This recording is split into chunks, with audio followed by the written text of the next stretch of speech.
So I want to say a few words. Truthfulness is the topic of the parami of the month, as you know, and so many levels to this and angles on it. Of course, it's connected very much with right speech, right?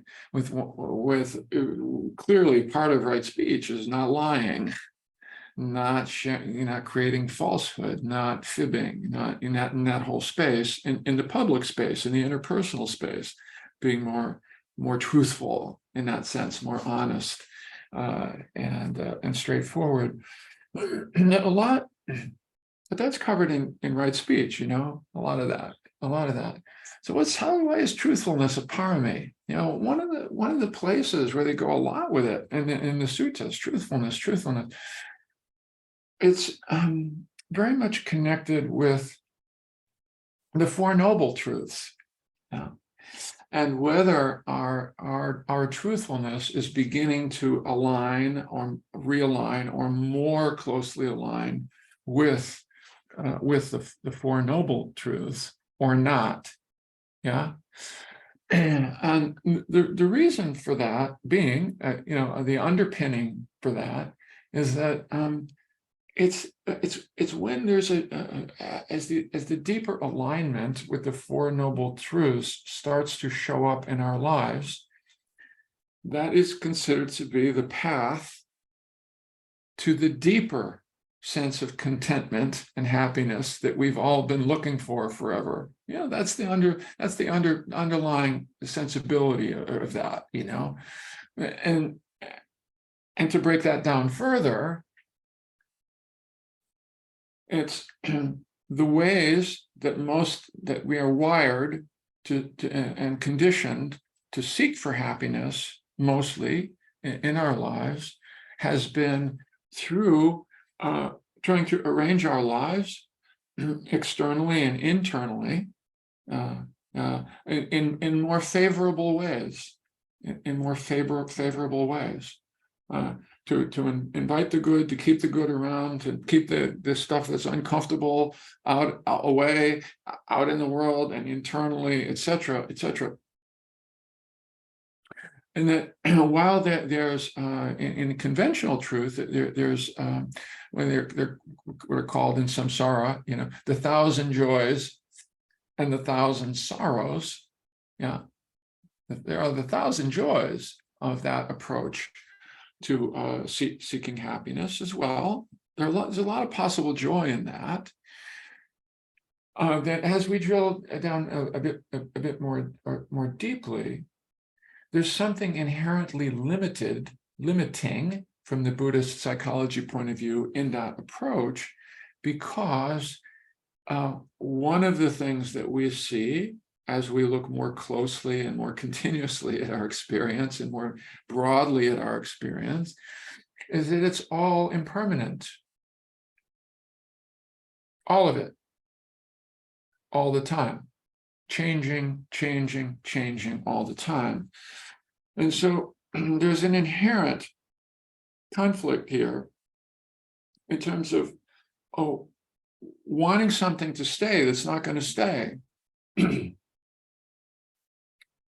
Wanting to create a world where there's relative permanence in a world that's radically impermanent, and not wanting to align too much with the impermanence, and yet at some level, it's all about creating sandcastles that are not going to last, and coming to terms. What does it mean to be more harmonious in an ever-changing landscape, in an impermanent landscape?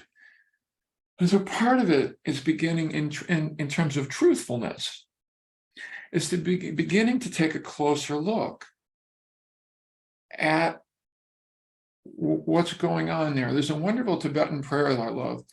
May you come to know the causes of mental distress and suffering within your own experience. And may you come to more deeply know the causes of deeper happiness or contentment as you look more closely in your internal experience. You know? Yeah. Not just may you be happy, but may you come to know the causes of happiness, and may you come to see that they're not quite aligned all the time with the ways you've been looking for happiness. You know, how's that worked? How's that working out? How's that working out?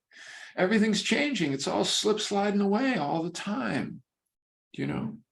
And so truthfulness is more keenly turning our attention to this first, it's one of the first important matters of investigation, you know? How are we,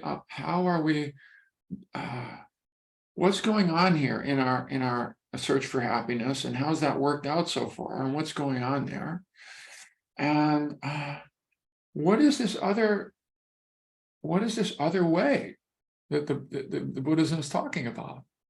What does it mean that there's somehow I'm part of co-creating my own distress in some ways that I'm maybe aware of, some ways that I'm kind of aware of, but I don't want to be more aware of because I'm attached in certain ways to certain things and certain patterns, and et cetera, et cetera. And how much am I beginning to be truthful about the Four Noble Truths, and to start to see that, beginning to see that it is craving. It is holding on in the thousand ways that we do that. It is part of what's creating my mental distress. It's the tight holding. It's not savoring that creates suffering. I had a thought the other day. It's about savoring, not craving. It's not savoring. It's not saying we don't want to, open to experience and feel into it, but it's more the craving. But this is something that we need to investigate for ourselves. So that the Four Noble Truths, especially the first one, the second one, are not just conceptual. They're real. That's really what's going on in here. My orientation really is to grab at this, to grab at that, to push that away, to kind of, maybe I can exchange some impermanent moments of experience for other impermanent moments of experience, and that I'll be happy doing that, even though if I look more closely, those are impermanent also. So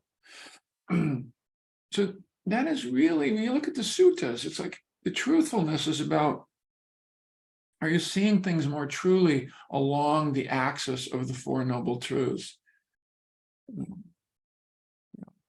And you have the willingness. It takes a little courage too. Some of what we see, it takes patience. I think Susan mentioned this the other day, right? It's not a coincidence the order in which these paramis are laid out also. It takes patience. It takes mindfulness. It takes willingness to look more closely. It takes a pause. It takes, what's going on here? I often use that image of like, we're rushing. I'll often think of the image of a bird cocking its head, like, hey, buddy, what are you up to here? What's going on with that? What are you grabbing for? What is it that's feeling that's not quite enough? But if this were here, it would be enough. It's almost enough. What is that? What's that not quite enoughness thing that's going on there? Can I take a moment and feel into that? I just want to lay that out a bit in terms of truthfulness. it's really the willingness to take a closer look, a closer look. And that willingness does not is it doesn't just fall off a tree, that willingness, you know it's hard earned a little bit. We don't There are some things that part of our pattern is not wanting to look at certain parts of our patterns. We're also attached to not looking in certain ways. Yeah. And part of it is like, it's not all fun looking at how much I'm clenching and grabbing and wanting and what is this discontent? Ooh, ooh.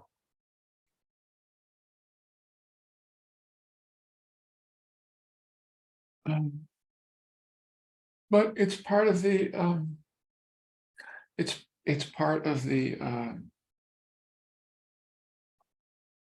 direction of this practice for all of us. It's just taking a closer look.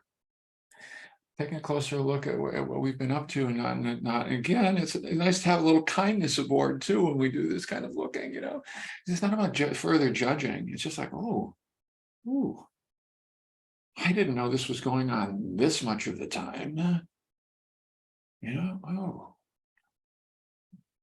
Oh, let me just settle back here for a minute. Hmm, yeah. So more to come from other angles on truthfulness, but